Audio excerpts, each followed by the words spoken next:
So it's a funny one. It is a funny one. We're now in a position where when we're looking at the Indiana Fever, it is very, very clear with Caitlin Clark and Raven Johnson that all the beef, everything was kind of blown out of proportion. And to be fair, like Raven made it very, very clear that like she didn't take it personally from Caitlin Clark waving her off.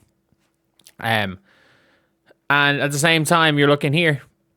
You've now got Caitlin Clark with Raven Johnson and Justine Passat, obviously with two rookies. And is Bree Hall going on these trips? Is Bree Hall even going on these trips? I don't know.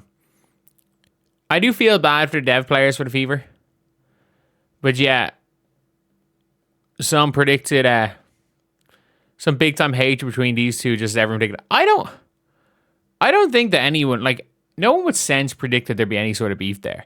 I do think that, like, there's probably a non-zero chance that Caitlin Clark nor Raven Johnson were happy where they were with the draft. Like, if you're Caitlin, you're like, why the fuck is there another point guard here? We need size. If you're Raven Johnson, it's like, why have I gone to India? Why have I gone to Indiana? And two, what the fuck is going on here? I thought I'm going to be playing and I might not make a team over Ty Harris. But, yeah, overall, I think it's been a pretty okay pick. I'm not going to say it's been a disastrous pick. I still think, but I also don't know if they develop O'Connell. Like, I think a lot of the Fever's problems are solved by Medina Okot, but the problem is like, do you think that Medina Okot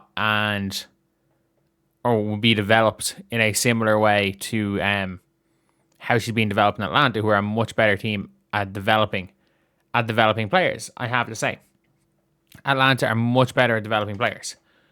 That being said, I think that the whole thing has been clearly blown out of proportion because you're still seeing people out there saying that, oh, this is just performative from Raven, Caitlin, or from Raven. Raven actually still hates Caitlin Clark. I was like, well, I don't think they ever hate each other. Like, there's a difference. Like, if you want someone that Caitlin Clark actually doesn't like, you look towards JC Sheldon. You potentially look towards Cody McMahon. But at the same time, how many times have, like, Russell Westbrook played with Pat Bev at different stages in his career? Like, Russ did. It's not that uncommon a thing that players that were once in beef with each other. Heck, Michael Jordan and Dennis Rodman. Like, Rodman became one of Jordan's greatest ever teammates. And obviously, Rodman was one of the key defenders on the bad boy Pistons that the Bulls despised. The Bulls absolutely despised the bad boy Pistons. So, it's one of those things anyway with players is like, you can clearly see when it comes to these where it's like Raven Johnson, despite being 1 year younger than Caitlin, she is kind of Caitlin's rookie. Caitlin is a vet, obviously trying to learn from point guard. And look, long term, long term, I think they plan on kind of keeping both of them. But at the same time, I do also think that there is a world where Raven Johnson becomes a point guard that can play with Caitlin Clark because she's very, very, does not need the ball. Like, everything, Raven Johnson is a better point guard because she doesn't turn the ball over. No, she doesn't try to do anything. Like, the game isn't kind of at her level yet. Like, or she's not up to the speed of the game yet. But, again, there's a big but here. Like, the odds, like, when Raven does get it, I do think if Raven becomes even a 33% wide open three-point shooter, with what she brings on defense, what she does hustle-wise, the fact that she can be a really good connected passer, is like being a point guard in a pro is very different. And I do feel like Raven Johnson can play with Caitlin Clark in the pros. Like, it is one of these things where it's like, in college, especially, no matter what team you're running with.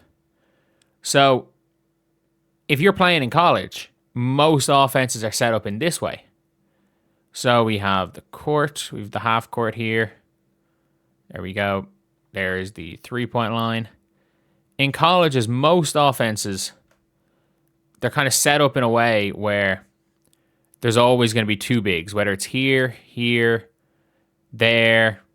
Like there's normally two bigs.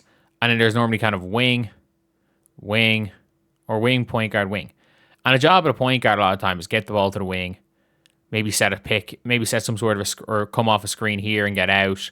And the point guards in college basketball aren't doing much. Why? Because there's very few pick and roll situations as a big, because in a pick and roll, even if you're going here, there's a defender here that can pinch in. This defender is able to go full drop coverage, and this defender is in here that can cover man and ball. So the pick and roll isn't really a thing at the college game. And Raven Johnson was a college point guard. But if you get to the pros, where there's more so spacing, even if it is like, there's very few bigs that aren't even threatening to pop. Like even for Aaliyah, even though the Fever do kind of set up at times in a 3-out, 2-in, it's very different because Mo Billings has the ability to drift to the corner. Aaliyah Boston's the ability to pop to the wing. So it's a little bit different. So the difference is that in the pros, the offense is initiated by the pick and roll. And in the Indiana Fever's motion offense, if Raven Johnson's at the 1, like she can end up playing the 1 and running a couple of actions. Aaliyah comes up, the ball gets swung across into a Caitlin Clark pick and roll. So it's like, the game is different. Like Raven Johnson, other than dribbling the ball up to the halfway line, she's not a point guard at the pro level. But I do think she's somebody that very much could be a player that could play beside Caitlin Clark, because she could be a secondary ball handler. She can absolutely be a secondary ball handler when it comes to Caitlin. Like she can take a bit of the ball handling pressure off her, and she can go and get the ball back to Caitlin. She can go get the ball back to Caitlin, which is a big one. Because again, like going and getting the ball back to her is the most important thing. Because look, if Raven Johnson shoots the ball, something's gone wrong. Like something in your offense, like has genuinely gone wrong if every time Raven Johnson shoots it, unless the wide open corner catch you 3. And still, even if it is the case, something's gone wrong. But I got to be real here. It's good to see, no more of this bullshit online beef. It's good to see. And still, the missed handshake where Raven Johnson saw something on the floor and did step back, and you're like, oh. And then she kind of slapped Caitlin's hand. It just was always, carnage. Just carnage all around. But I will say, when it comes down to it, obviously, these two are basically inseparable, and I think they're going to be here for quite a while.